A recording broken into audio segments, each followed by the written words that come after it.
Deməli, bugün sizlərə isim mövzusunda bir neçə çətinlik seçdiyiniz testin izahını vermək istəyirəm. Baxıram 157-ci testimizə. Bu bir nida cümləsidir. Deməli, burada sizin əsas göstəriciniz they are-dır. Yəni, bu bizə nə deyirdir ki, cəmdə isim tapmalıyıq.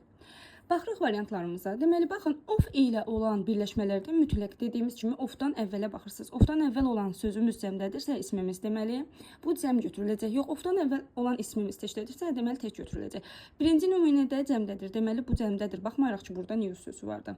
İkinci isə təkdədir. Baxmayaraq ki, burada şuz cəmdə olan isim var. Deməli, bu təkdədir, bu isə cəmdədir. Niyə? Çünki ofdan əvvələ baxırıq. Ofdan əvvəl təkdədirsə, deməli bu birləşməmiz təkdədir. Cəmdədirsə, deməli cəmdədir. Bizə də cəm lazım olduğuna görə birincini götürürük.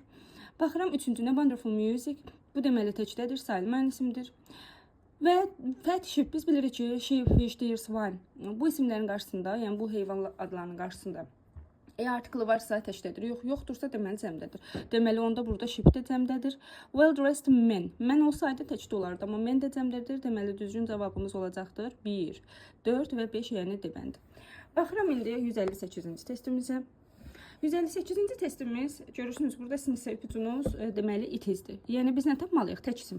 Men cəmdədir, əliyirəm. Ice cəmdədir, əliyirəm. Şipin qarşısında artiklı yoxdur, deməli cəmdədə əliyirəm.